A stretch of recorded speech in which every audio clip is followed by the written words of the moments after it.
Hello! కానమోకు కథావచనం మోహనవచనం పరిజ్ఞాన హితబాండం నిత్య చదువరి శ్రోతలకు ఆహ్వానం నమస్కారం.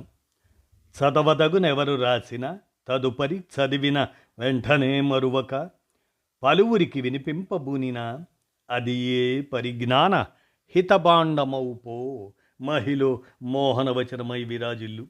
పరిజ్ఞాన హితబాండం లక్ష్యం ప్రతివారీ సమాచార హక్కు ఆస్ఫూర్తితోనే ఇప్పుడు బయోలాజికల్ వార్ఫేర్ అనేటువంటి అంశాన్ని ఇప్పుడు మన కానమోకు కథ వచ్చిన శ్రోతలకు మీ కానమోకు స్వరంలో ఆ విషయాన్ని వినిపిస్తాను, వినండి. Biological warfare. ఇక వినండి. అన్నం పరబ్రహ్మస్వరూపం. ఇది మన పెద్దలు చెప్పిన మాట. ఆహారం అంటే కేవలం ఆకలి తీర్చే ముద్ద కాదు, అది మన కణాలను నిర్మించే శక్తి, మన ఆలోచనలను ప్రభావితం చేసే ఇంధనం. కానీ నేడు ఆ పవిత్రమైన ఆహారం ఒక వ్యాపార వస్తువుగా మారిపోయింది. లాభాల వేటలో మనిషి ప్రాణం విలువ తగ్గిపోయింది. మనం తినే ప్రతి మెతుకులోనూ, తాగే ప్రతి చుక్కలోనూ ఒక అదృశ్య యుద్ధం జరుగుతుంది. ఇది సరిహద్దుల్లో జరిగే యుద్ధం కాదు, మన వంటింట్లో, మన పళ్ళెంలో జరుగుతున్న జీవరసాయన దాడి. మనం అమృతం అనుకొని తాగుతున్న పాలు, ఆరోగ్యం అనుకొని తింటున్న కూరగాయలు అన్నీ ఇప్పుడు మృత్యువుకు చిరునామాలుగా మారుతున్నాయి. రాజ్యసభలో రామన్ చెద్దా ఆయన లేవనెత్తిన అంశాలు వింటే మనం ఎంతటి భయంకరమైన సుడిగుండంలో ఉన్నామో అర్థమవుతుంది. ఇది కేవలం ఒక రాజకీయ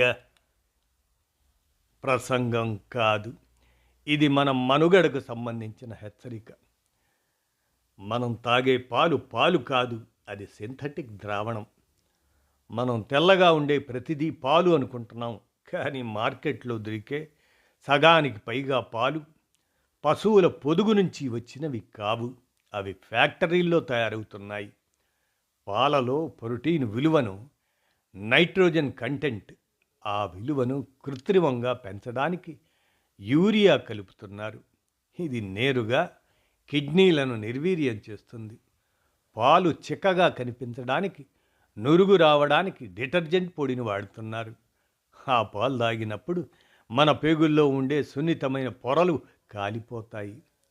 71% పాల నమూనాల్లో యూరియా ఉండటం అంటే మనం ఒక తరాన్ని మెల్లమెల్లగా విషానికి బానిసలుగా చేస్తున్నామని అర్థం. ఇక కూరగాయలు, వాటి విషయం పరిశీలిస్తే రసాయనాల రంగుల లోకంగా మారిపోయిన కూరగాయలు. పచ్చని కూరగాయలు చూస్తే మనకు ఆరోగ్యం అనిపిస్తుంది, కానీ ఆ పచ్చదనం వెనుక మలకైట్ గ్రీన్ అనే ప్రమాదకరమైనది డై, అదే రంగు ఆ ఉందన్నమాట. ఆ రంగు ఇది ఒక ఇండస్ట్రియల్ కలర్. ఇది కడుపులోకి వెళ్తే కాలేయం కుళ్ళిపోతుంది. ఇక కూరగాయలు రాత్రికి రాత్రి పెరగడానికి ఆక్సిటోసిన్ అనే హార్మోన్ ఇంజెక్షన్లు ఇస్తారు. ఈ హార్మోన్ ప్రభావం వల్ల చిన్నపిల్లల్లో హార్మోన్లు అసమతుల్యత ఏర్పడుతుంది. ఆడపిల్లలు చిన్న వయసులోనే పెద్దవారు అవ్వటం, మగవారిలో వంధ్యత్వం, ఇవన్నీ పెరగటం వెనుక ఈ హార్మోన్ల మాఫియా ఉంది. మనం కూరగాయలు తింటున్నామని భ్రమపడుతున్నాం, నిజానికి మనం రసాయన ఎరువుల వ్యర్థాలను తింటున్నాం. ఇక మనం వాడే మసాలాల్లో ఇటుక పొడి, నూనెల్లో యంత్రాల ఆయిలు, కల్తీ జరుగుతుంది. భారతీయ వంటకాల్లో మసాలా దినుసులు ఒక ఔషధం లాంటివి, కానీ నేడు ఆ ఔషధమే విషమైంది. కారంలో ఇటుక పొడి కలపటం ఇప్పుడు సర్వసాధారణమైపోయింది. పసుపులో మెఠానిల్ ఎల్లో అనే క్యాన్సర్ కారక రంగును వాడుతున్నారు. ఇది నేరుగా మన నాడీ వ్యవస్థను దెబ్బతీస్తుంది. గాలి పక్షవాతం రావటానికి, మెదడు చురుకుదనం తగ్గడానికి ఈ రసాయనాలే కారణం. మనం వాడే వంట నూనెల్లో మినరల్ ఆయిల్ అంటే యంత్రాలకు వాడే ఆయిల్ను కలుపుతున్నారు. ఇది గుండె రక్తనాళాలను గట్టిపడేలా చేస్తుంది. అందుకే ఈ మధ్యకాలంలో 20 ఏళ్ల యువకులకు కూడా హార్ట్ అటాకులు రావటం మనం చూస్తున్నాం. ఇక మన పల్లెల్లో నిశ్శబ్ద హంతకులు చేరిపోతున్నారు. అవేంటంటే ఐస్ క్రీమ్ మరియు పన్నీర్ కదా మరో దారుణం. పన్నీర్‌లో కాస్టిక్ సోడా కలిపి దాని ఆకృతిని మారుస్తున్నారు. కాస్టిక్ సోడా మన జీర్ణాశయాన్ని చిల్లులు పొడుస్తుంది. ఐస్ క్రీముల్లో డిటర్జెంట్ వాడటం వల్ల కాలేయానికి తీవ్రమైన గాయాలవుతాయి. ఇవన్నీ ఒక రోజులో బయటపడే సమస్యలు కావు. ఇవి క్రానిక్ టాక్సిసిటీ అంటే నెమ్మదిగా మన శరీరంలో పేరుకుపోయి ఒకరోజు క్యాన్సర్ రూపంలోనో లేదా ఆర్గాన్ ఫెయిల్యూర్ రూపంలోనో బయటపడతాయి. శాస్త్రీయంగా చూస్తే మానవ శరీరం సహజమైన ఆహారాన్ని మాత్రమే జీర్ణం చేసుకోగలదు. ఇలా కృత్రిమ రసాయనాలు శరీరంలోకి వెళ్ళినప్పుడు మన కాలేయం అదే లివర్ వాటిని బయటికి పంపడానికి తీవ్రంగా శ్రమిస్తుంది. ఒకానొక దశలో కాలేయం అలసిపోతుంది.